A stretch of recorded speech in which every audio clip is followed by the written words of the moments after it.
بسم اللہ الرحمن الرحیم۔ بوجھل دل کے ساتھ جب میں گاڑی میں بیٹھ کر قلعے کے عقب میں پہنچا تو ٹریفک معمول کے مطابق جاری تھا، وہی گاڑیوں اور انسانوں کا ازدحام تھا، وہی زندگی کی ہمہ ہمی اور ہنگامہ خیزی تھی۔ بلند و بالا قلعے کی بین پاٹ کی چھوٹی چھوٹی نیم تاریک کھڑکیوں اور کائی زدہ دیواروں کی طرف کوئی آنکھ اٹھا کر بھی نہیں دیکھتا تھا، کیونکہ وہ روز نظر آنے والی مانوس چیزوں میں شامل تھا۔ شاید کبھی کسی کو خیال بھی نہ آتا ہو کہ سیلن اور کائی زدہ ان دیواروں کے پیچھے نیم تاریک کوٹھڑیوں اور یک بستہ تہ خانوں میں کیسی دنیا آباد ہے۔ مجھے ڈیوس روڈ پر ایک آفس میں کچھ کام تھا۔ میرا ارادہ اسٹیشن کی طرف سے گھوم کر جانے کا تھا۔ دو موریا پل کے قریب جب میں سگنل پر روکنے کے لیے گاڑی کی رفتار کم کر رہا تھا تو مجھے ایک خفیف سا جھٹکا لگا۔ سڑک کے کنارے جیکٹ کی جیبوں میں ہاتھ ڈالے اینن کسی فلمی ہیرو کے سے انداز میں کھڑا تھا۔ ظاہر ہے اس کی شخصیت کے ساتھ فلمی ہیرو والا انداز اپنے اندر ایک مضحکہ خیز تضاد رکھتا تھا۔ مجھے یوں لگا جیسے اسے پہلے ہی سے معلوم تھا کہ میں ادھر سے گزروں گا اور وہ میری گاڑی کے انتظار میں تھا۔ اس نے دور ہی سے مجھے دیکھ لیا اور ہاتھ ہلا کر رکنے کا اشارہ کرنے لگا۔ میں ایک طویل سانس لے کر رہ گیا۔ کیا ستم ظریفی تھی کہ میں نے اس کی تلاش میں ہرکارے دوڑا رکھے تھے، اسے کسی نہ کسی طرح پکڑنے اور قابو میں کرنے کے احکامات جاری کر رکھے تھے، اور وہ خود ایک پرہجوم سڑک پر اڑتی ہوئی دھول میں کھڑا مجھے ہاتھ دے کر روک رہا تھا۔ میں نے گاڑی اس کے قریب لے جا کر روکی اور وہ کچھ اسی طرح دروازہ کھول کر میرے برابر آن بیٹھا جیسے ویران سڑک پر کھڑی کوئی مشکوک سی حسینہ کسی امیر زادے کی گاڑی میں بیٹھ جاتی ہو۔ دروازہ بند کر کے اس نے ایئر کنڈیشنڈ گاڑی کی خنکی میں گہرے گہرے سانس لی اور پرسکون لہجے میں بولا، شکر ہے یار چودھری تم جلد ہی آ گئے، ورنہ میں سوچ رہا تھا یہاں کی دھول مٹی پھانک پھانک کر میرا تو ناک منہ بند ہو جائے گا اور مجھے کانوں سے سانس لینا پڑے گا۔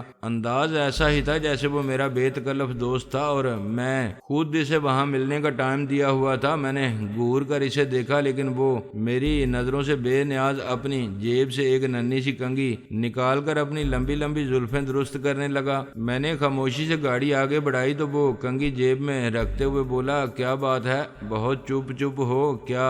اکرام بیگ سے ملاقات خوشگوار نہیں رہی؟ ایک لمحے کے لیے تو میری کھوپڑی گھوم گئی۔ آخر یہ لوگ کیا چیز تھے؟ انہیں یہ بھی معلوم تھا کہ میں اکرام بیگ سے ملاقات کے لیے گیا ہوں اور وہ یہ بھی جانتے تھے کہ میں ادھر سے گزروں گا۔ اکرام بیگ سے بہت کام کی باتیں معلوم ہوئی ہیں ریڈ ڈاٹ کے بارے میں۔ میں نے یوں ہی کوئی خاص غور کیے بغیر ہوا میں تیر چھوڑا۔ وہ مجھے بچوں کی طرح پچکارتے ہوئے بولا، اب تم جوان ہو چکے ہو، اب تمہیں اس طرح بچوں والے بلاف نہیں کرنے چاہیے۔ اکرام بیگ بیچارہ ریڈ ڈاٹ کے بارے میں کسی کو کیا بتائے گا جب اسے خود ہی کچھ معلوم نہیں؟ وہ تو قربانی کا بکرا تھا، سلاٹر ہاؤس پہنچ گیا۔ میرا دل کہہ رہا تھا کہ وہ ٹھیک ہی کہہ رہا تھا۔ اکرام بیگ نے مجھے جو کچھ بتایا ٹھیک ہی بتایا تھا۔ اینن بالوں میں ہاتھ پھیر کر بڑی بے نیازی سے بات جاری رکھتے ہوئے بولا، دفع کرو اکرام بیگ کو، میں نے اس کے بارے میں جاننے کے لیے تم سے ملاقات کی زحمت نہیں کی تو پھر کس لیے مجھے یہ اعزاز بخشا ہے؟ میں نے زہریلے لہجے میں پوچھا۔ اس چشمے والے ہدہد کو تم نے میرے پیچھے لگایا تھا؟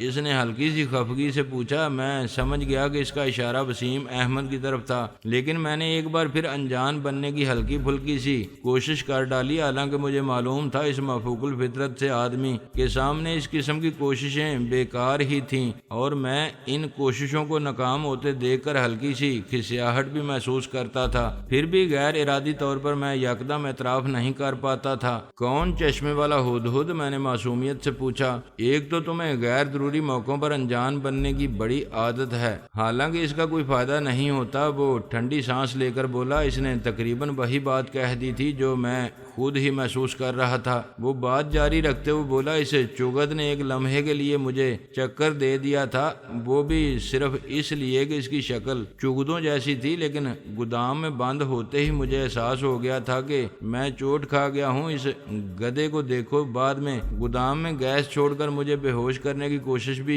کر رہا تھا، یہ تم نے کس قسم کی چیزیں پال رکھی ہیں؟ پالنے والی اللہ کی ذات ہے، میں کون ہوتا ہوں پالنے والا؟ میں نے درویشانہ لہجے میں کہا۔ وہ تمہارے آدمیوں میں سے نہیں ہے، اینن بسوک سے بولا۔ تمہارے جو 2-4 آدمی میں نے دیکھے ہیں وہ تو بڑی ٹھیک ٹھاک چیز لگتے ہیں، کام کے لوگ ہیں، لیکن اس بیچارے کو معلوم نہیں تم نے کس چکر میں میرے پیچھے لگا دیا تھا۔ شکر کرو میرے ہاتھوں ضائع ہونے سے بچ گیا، آئندہ ایسی کسی مخلوق کو میرے پیچھے مت لگانا۔ تمہیں کیوں کر خیال گزرا کہ اسے میں نے تمہارے پیچھے لگایا تھا؟ میں نے دریافت کیا تمہارے سوا اس شہر میں اور کسے ہماری ذات سے اتنی دلچسپی ہے؟ وہ ٹھنڈی سانس لے کر بولا، مجھے یقین ہے کہ وہ چگت مجھے گودام میں بند کرنے کے بعد دوڑا دوڑا تمہارے پاس ہی گیا ہوگا، کیونکہ مجھے رپورٹ ملی ہے کہ بعد میں تم اسی جگہ اسی ہونک کے ساتھ دیکھے گئے تھے۔ میرا وہاں واپس جا کر اس چگت کو اٹھا لینے کا ارادہ تھا، لیکن جب مجھے پتا چلا کہ تم اس کے ساتھ دیکھے گئے ہو تو میں نے ایک سرد آہ بھر کر صبر کر لینا ہی بہتر سمجھا۔ میں ویسے بھی بلا ضرورت کسی کو ہلاک کرنا پسند نہیں کرتا، اور وہ تو مخلوق ہی ایسی تھی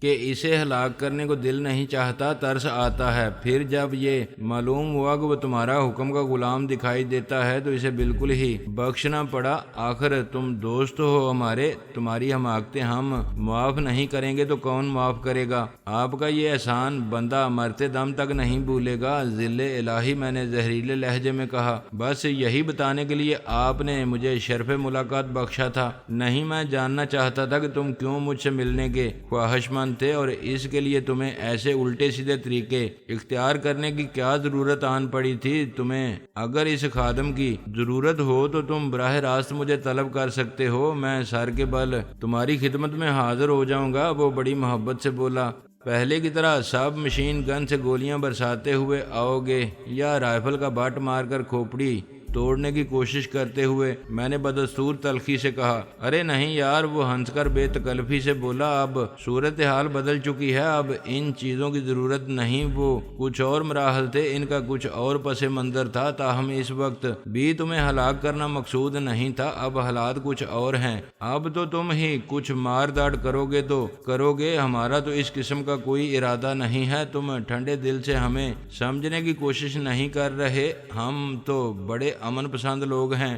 زیادہ اونچے درجے کے بدماش اور بین الاقوامی دہشت گرد اکثر یہ کہتے پائے جاتے ہیں کہ وہ بڑے امن پسند ہیں۔ میں نے کہا، ہماری امن پسندی کا اس سے بڑا ثبوت کیا ہوگا کہ آج تک تمہیں یا تمہارے کسی ساتھی کو ہمارے ہاتھوں کوئی گزاند نہیں پہنچی؟ ابھی تم کہہ رہے تھے کہ اگر میں تمہاری ضرورت محسوس کروں تو تمہیں بلا سکتا ہوں، مگر کس طرح؟ میرے پاس تو تم سے رابطے کا کوئی ذریعہ نہیں ہے۔ میں نے کہا، ایڈم تو اکثر تمہیں فون کرتا رہتا ہے، اسے کہہ دیا کرو کہ تم مجھ سے ملنا چاہتے ہو، مجھے فوراً پیغام مل جائے گا۔ اس کے علاوہ اگر تم مجھ سے ملنے جلنے میں زیادہ سنجیدہ دکھائی دیے تو تمہیں ایسا ٹرانسمیٹر بھی دیا جا سکتا ہے۔ اس نے اپنی جیکٹ کے ایک بٹن کی طرف اشارہ کیا، وہ بٹن سائز میں 1 روپے کے سکے جتنا تھا۔ اینن سے جب پہلی بار ٹکراؤ ہوا تھا تو ایسا ایک ٹرانسمیٹر میرے ہاتھ لگ چکا تھا جسے میں نے کھول کھال کر دیکھنے میں خراب کر دیا تھا۔ اینن کے انتہائی مکار ہونے میں تو مجھے کوئی شک ہی نہیں تھا۔ ظاہر ہے وہ مجھے کوئی ایسی چیز نہیں دے سکتا تھا جس سے مجھے ان لوگوں کا سراغ پانے میں کوئی مدد مل سکتی۔ ایک بار ایڈم مجھ سے فون پر بات کر رہا تھا تو میں نے اس معلوم کرنے کی کوشش کی تھی کہ وہ کس نمبر سے بول رہا ہے، اور اس حیرت انگیز انکشاف نے مجھے چکرا دیا تھا کہ وہ کسی ایسے نمبر سے بول رہا تھا جس کا سراغ لگانا ممکن نہیں تھا۔ میں نے جلے کٹے سے انداز میں کہا، بس رہنے دو، اب تم اتنے حسین بھی نہیں ہو کہ میں تم سے ملنے کی آرزو میں تڑپنے لگوں۔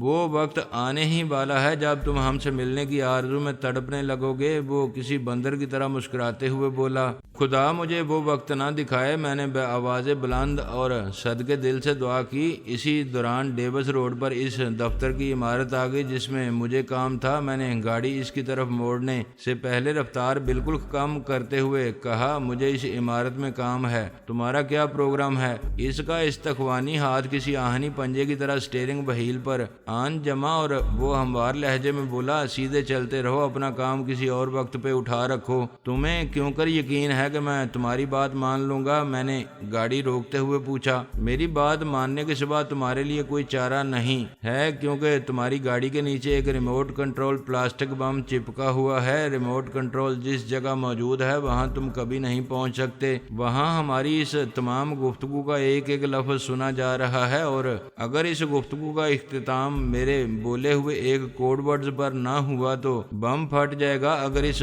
بم کو وہاں سے الگ کرنے کی کوشش کی گئی تب بھی وہ پھٹ جائے گا۔ اسے وہاں سے بحفاظت الگ کرنے کا طریقہ صرف مجھے معلوم ہے۔ میرے کوڈ ورڈز کے بغیر اگر تم نے گاڑی سے اتر کر بھاگنے کی کوشش کی تب بھی بم پھٹ جائے گا۔ چلو کوئی بات نہیں، میرے ساتھ تم بھی مرو گے، میں نے مسکراتے ہوئے کہا۔ میری تو کوئی بات نہیں، میں تو اپنی طبی عمر پوری کر چکا ہوں، بونس میں جی رہا ہوں، لیکن تمہاری اس نئی اور کارآمد جوانی کے ضائع جانے کا تو ایک زمانے کو افسوس ہوگا، وہ مربیانہ لہجے میں بولا، اور اس بات کو اپنے بلاف کی طرح مت سمجھنا۔ میں نے گاڑی آگے بڑھا دی۔ میں نے فیصلہ کیا تھا کہ رسک نہیں لینا چاہیے۔ ذرا آگے جا کر میں نے کہا، تم لوگ الیکٹرانکس میں بہت آگے ہو، ہم ہر چیز میں بہت آگے ہیں۔ میل جول بڑھے گا تو تمہیں اندازہ ہو جائے گا کہ ہم تمہیں بھی بہت آگے لے جانا چاہتے ہیں، صرف تمہارا ذہن تھوڑا سا بدل جانے کا انتظار ہے۔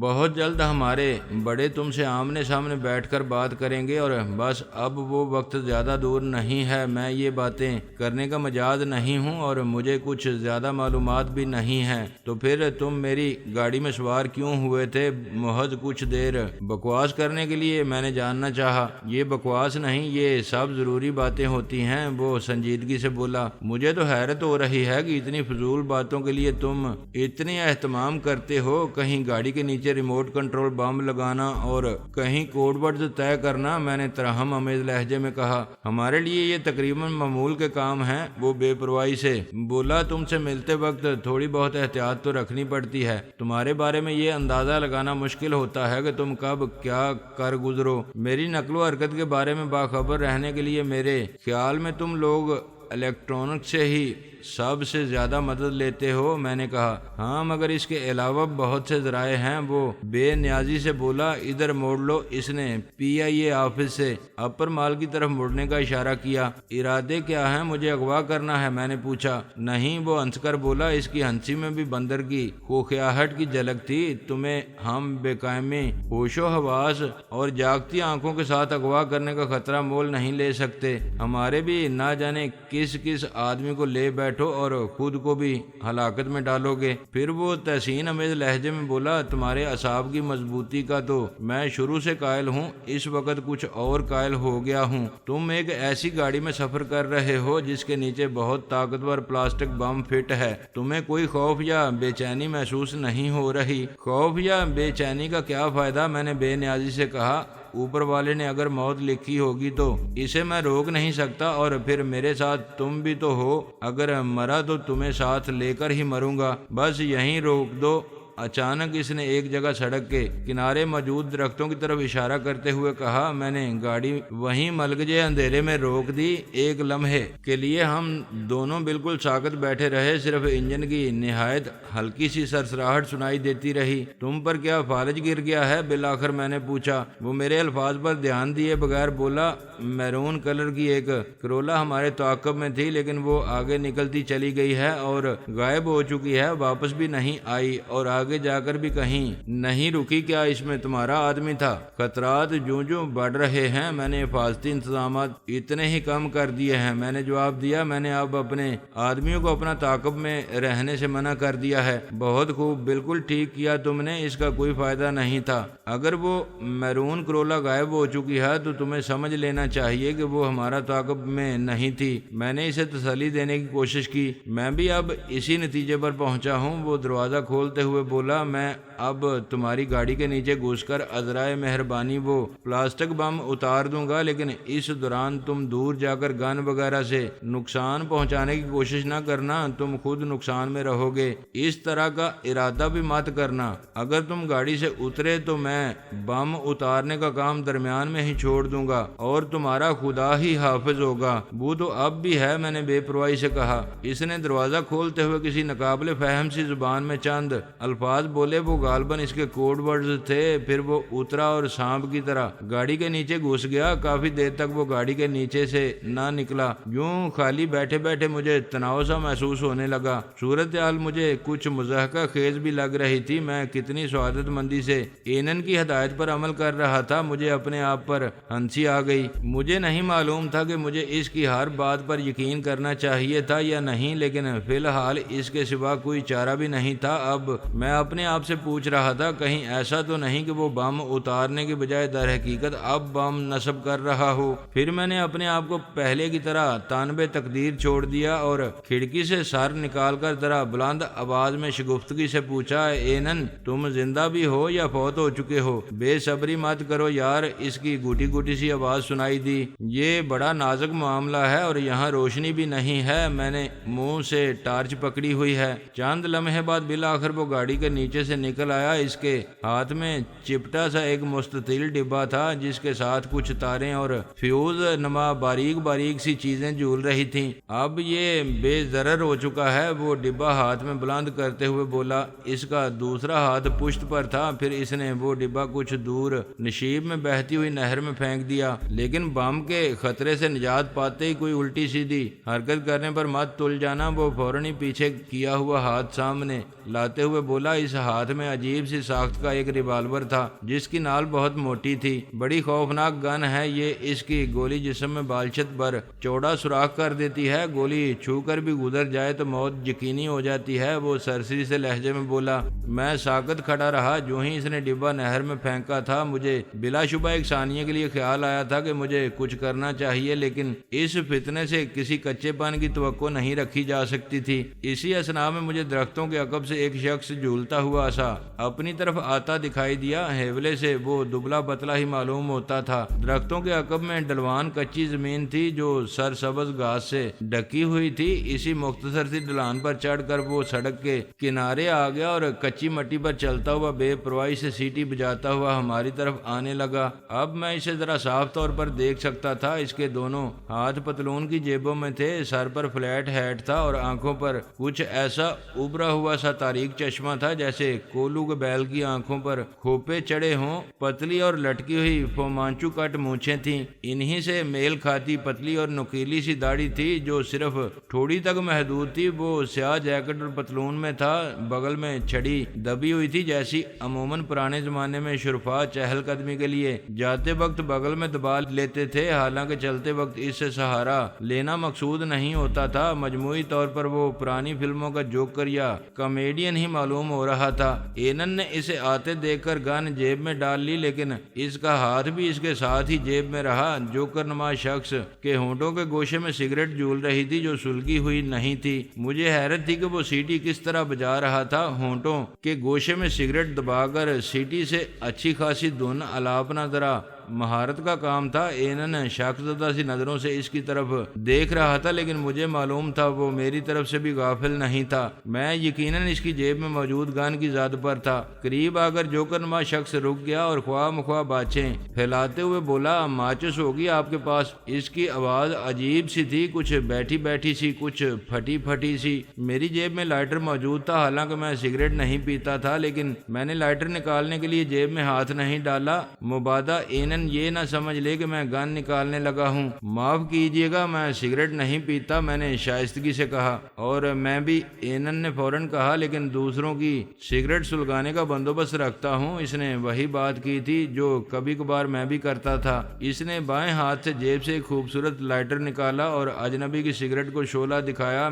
میرے لیے یہ اندازہ کرنا مشکل نہیں تھا اس کا اصل مقصد سگریٹ سلگانا نہیں، اجنبی کے چہرے کا روشنی میں جائزہ لینا تھا۔ نہایت آہستگی سے وہ مجھ سے مزید ایک قدم دور کھسک گیا تھا تاکہ ایک ہی گن سے ہم دونوں کو کور کر سکے، تاہم گن ابھی تک اس کی جیب میں ہی تھی۔ اجنبی کی سگریٹ سلگانے کے بعد اس نے لائٹر بجھاتے ہوئے بڑے شگفتہ لہجے میں کہا، بہت ہی گھٹیا قسم کا میک اپ ہے تمہارا۔ میں بھی دیکھ چکا تھا۔ اجنبی کی داڑھی، مونچھیں اور گال پر موٹا سا مسا وغیرہ نکلی تھا، لیکن میں نے فی الحال خاموش رہنا ہی بہتر سمجھا تھا۔ صرف یہی نہیں، ہیٹ اور عجیب سا تاریک چشمہ بھی تھا۔ کچھ صحیح اندازہ نہیں ہو پا رہا تھا کہ ان چیزوں کے بغیر اس کی صورت کیسی ہوگی۔ وہ اگر اینن کی بات کو جھٹلانے کی کوشش کرتا تو اس کا مشکوک قرار پانا یقینی ہو جاتا، لیکن اس نے پہلے ہی کی طرح باتیں پھیلا دی اور ذرا بھی چونکے یا نروس ہوئے بغیر اسی بیٹھی سی آواز میں بولا، خیر ہو آپ کی۔ اس کی آواز کچھ ایسی تھی جیسی عام طور پر ان لوگوں کی ہو جاتی ہے جنہیں زیادہ چیخ کر بولنا پڑتا ہے۔ دوسرے ہی لمحے اس کے تاثرات بدل گئے۔ وہ سگریٹ کا ایک کش لگا کر بے حد غمناک سے لہجے میں بولا، آپ تو خیر خاصے جہاندیدہ اور معزز سے لوگ معلوم ہوتے ہیں۔ میرے میک اپ کو تو اگر دن میں 10 سال کا بچہ بھی دیکھ لے تو وہ بھی پہچان لیتا ہے یہ چیزیں نکلی ہیں۔ اینن لائٹر جیب میں رکھ چکا تھا۔ بائیں ہاتھ سے یکدم وہ اجنبی کا بازو پکڑتے ہوئے پھنکارا، کون ہو تم؟ مجھے اندازہ تھا کہ اس کی گرفت میں اجنبی کے بازو کا کیا حال ہوگا۔ اجنبی یکدم سہم گیا۔ وہ گگیائی ہوئی سی آواز میں بولا، مائی باپ آپ ایک دم کیوں غصے میں آ گئے؟ آپ کو کوئی غلط فہمی تو نہیں ہو گئی؟ میں تو خود آپ کو یہی بتانے لگا تھا کہ میں کون ہوں۔ حضور آپ کے بچے جی ہیں، میں تو تھیٹر کا ایک معمولی سا 20 روپے دہاڑی والا ایکٹر ہوں۔ اب مجھے احساس ہوا کہ واقعی اس کی آواز اور لب و لہجہ تھیٹر کے روایتی سے ایکٹروں والا ہی تھا۔ وہ تقریباً گڑ گڑاتے ہوئے بولا، سر جی میں تو آپ کی تھوڑی سی ہمدردی حاصل کرنے کے لیے رکا تھا، آپ تو الٹا مجھ پر گرم ہونے لگے۔ تھیٹر کے ایکٹر نکلی داڑھی مونچھیں لگائے سڑکوں پر نہیں پھرتے، اینن گرایا، لیکن اب اس کے لہجے میں پہلے جیسی تپش نہیں تھی۔ یہی تو میں آپ کو بتانے لگا تھا جناب علی، میں تو آپ کو اپنی مظلومیت کی کہانی سنانا چاہتا تھا۔ وہ رو دینے والی آواز میں بولا،